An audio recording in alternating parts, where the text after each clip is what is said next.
Welcome. My name is Dr. Jessica Gladden. I'm from Western Michigan University in the United States, and I'm here today to talk about best practices for teaching trauma content in our social work courses, how we can avoid re-traumatizing our students.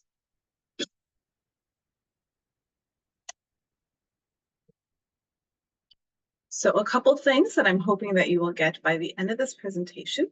I'm hoping you'll be able to describe how adverse consequences can be experienced by students who engage with trauma content in the classroom.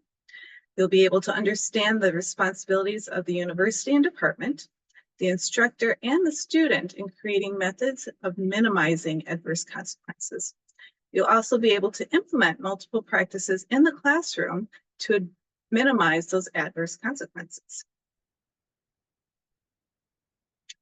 So I always like to talk about why this is important. And one of the things that we've noticed in looking through the literature is that teaching trauma content has become more and more common in higher education. And some programs actually consider this essential to prepare their students for future careers. That seems to be particularly true for helping professions such as social work, counseling, medicine, nursing. All of these programs really need to educate their students about trauma for the clients that they will be seeing. And unfortunately, that can have a risk of adverse consequences for the students who are learning this material.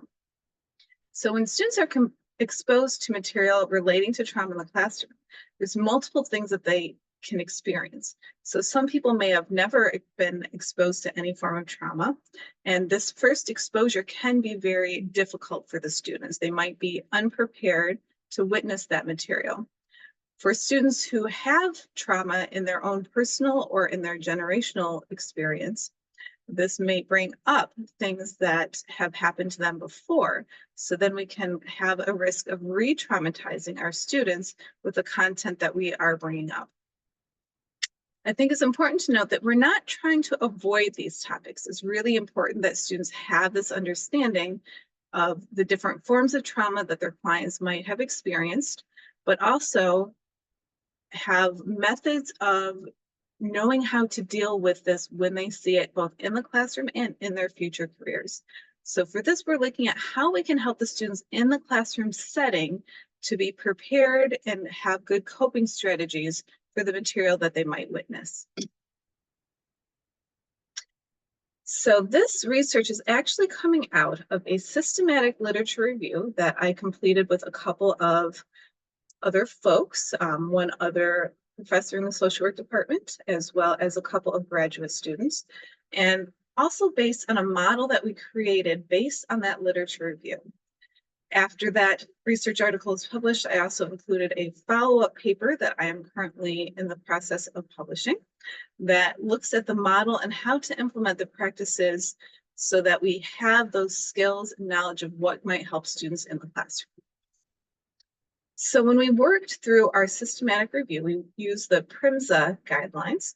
So we looked at several databases, we looked at using various search terms, and we had some criteria. Our criteria included that it would be published in English. They are peer-reviewed articles only, no books, no conference presentations. And they were published before February 12th of 2020. That was what we were looking at. When we went through the databases, we found over 2,000 articles that met this criteria. And then searching through some other sources, we had another 27. After we removed all of the duplicates, we ended up with about 1,900 articles to look at. We screened all of these articles and excluded the majority of them. So they were excluded because they did not really fit the scope of what we were looking at. We were looking at higher education, trauma material, and the classroom. And not all those articles fit that criteria. We looked at the full text of 68 articles to determine if they really were looking at what we wanted. And we ended up with 27 articles that were included in our final project. Out of those 27 articles, we ended up creating this model that looks at all of the different areas that came out in those journal articles. So we are going to look at each of these a little bit more specifically, but I wanted to show you the overall model and to talk a little bit about the assumptions. So when we are looking at this material, there's two major assumptions that we are making. One is that exposure to trauma content in the classroom might be harmful to students, and it is important to educate students about the trauma using cultural factors. So we need to make sure that the way that we are presenting this is going to be appropriate for people coming from multiple backgrounds. We also wanted to make sure that people understood that once you start working with these skills, you're always going to be making adjustments and changing things as you need to. So the evaluation and adjusting of courses is going to be really important. We're going to use findings from our course evaluations, from our research, and we're going to incorporate that into our teaching practices. So you'll notice that there's 3 levels of responsibility that are included here: university and department, the instructor, and the student. The instructor level has by far the most material, but I thought it was important to include these other 2 levels because the responsibility is not only on the instructor. We have to have some other things put in place so that the instructors can teach this material in the way that we would like. So I thought it would be useful to first take a brief look at department and university level responsibilities. So coming out of the research from those 27 articles that fit our screening for our systematic review, some of the recommendations included how courses are scheduled. So having evening classes was presented as perhaps difficult, especially if students are maybe meeting in person and then need to take public transportation or walk out in the dark. That can be somewhat difficult for some students.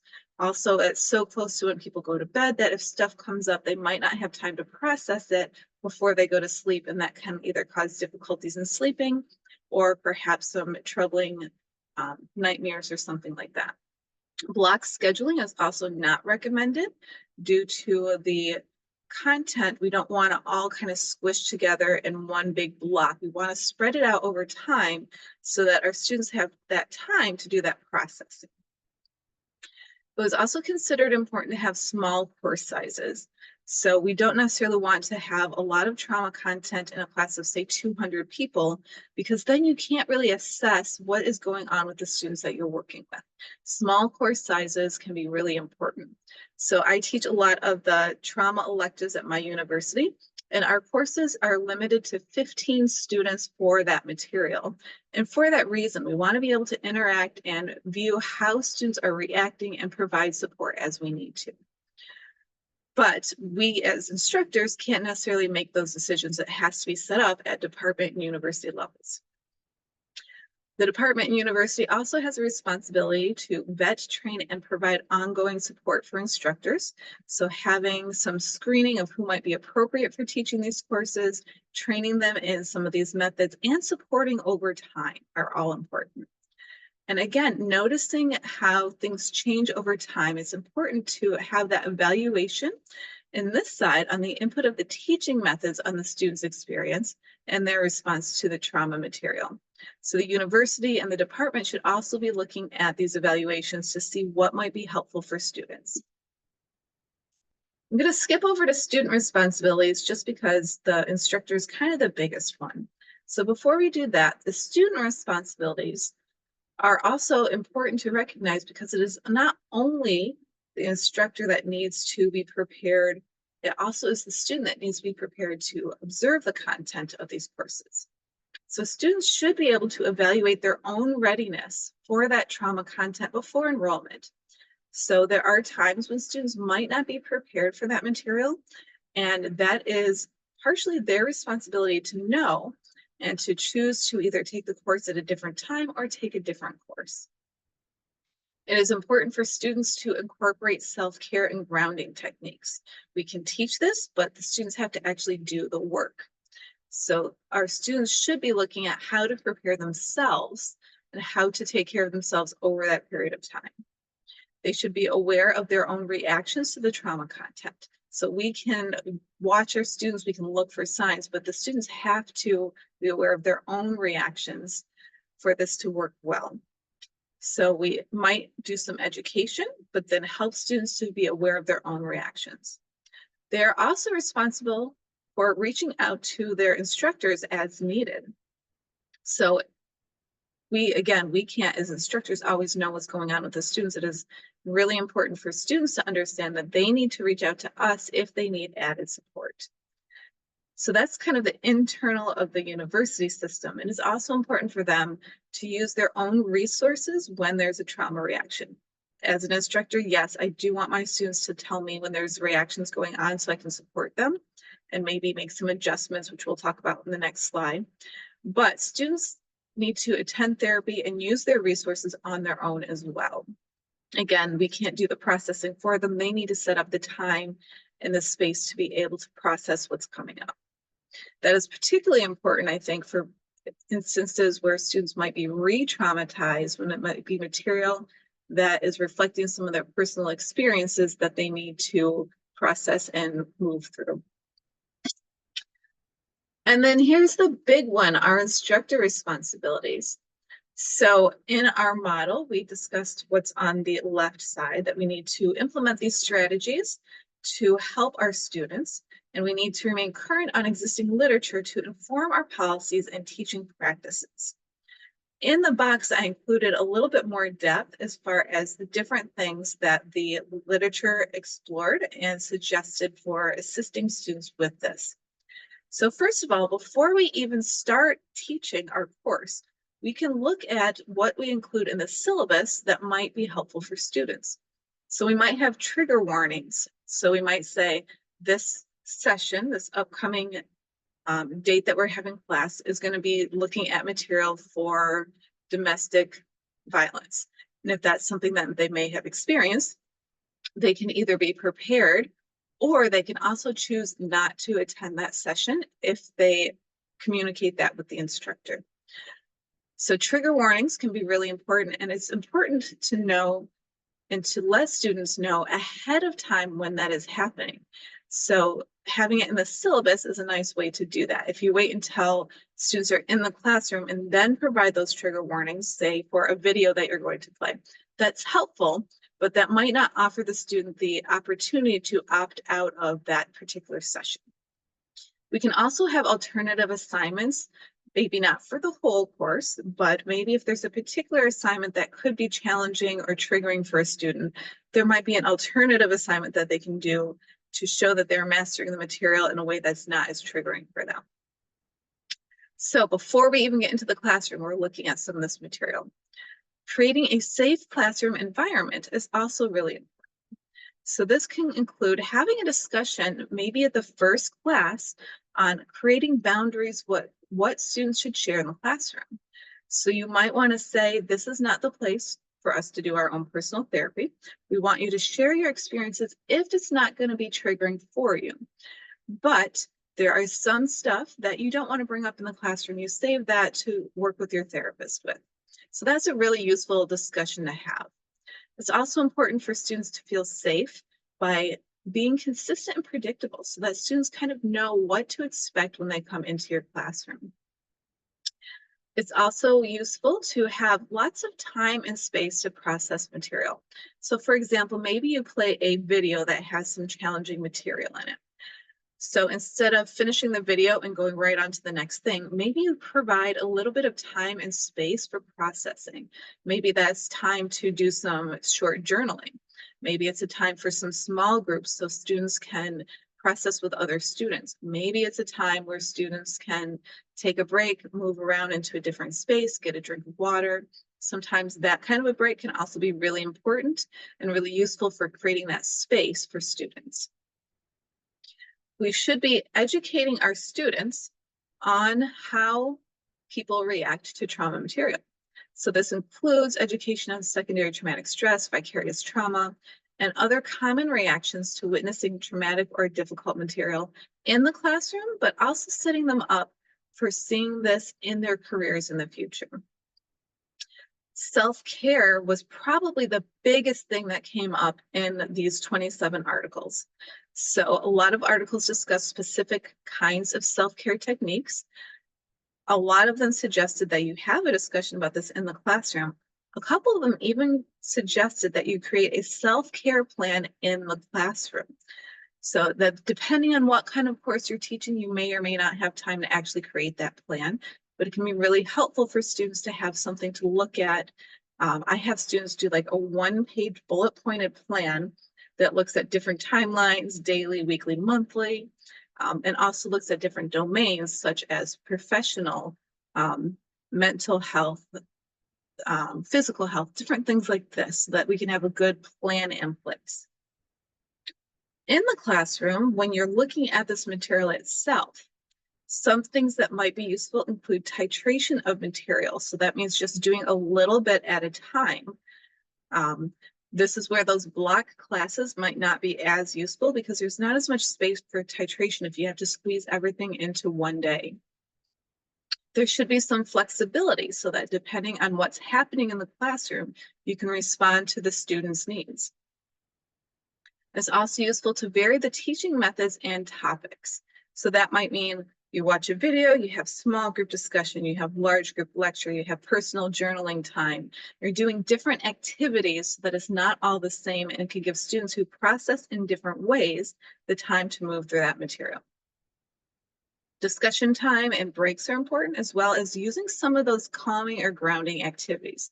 So I start every single one of my classes with a couple minutes of grounding activities, maybe breath work, maybe a visualization, but something to get them into their body, noticing what's happening with them, and then remind them that they can come back to that whenever they need to. A couple other things that came up is how using a model or a theory, some kind of framework, can help students to put things into some kind of system in their brain so that it makes a little bit more sense and it's not as overwhelming. Empowerment and social justice actions can help students feel like they can do something like with what they're learning. So I teach a course on human trafficking. I have them do a project where they do some kind of educational or advocacy activity within that course. That helps them feel like they can do something with all this material they're learning. And again, ongoing assessment, we need to always assess where our students are and what they need to move forward.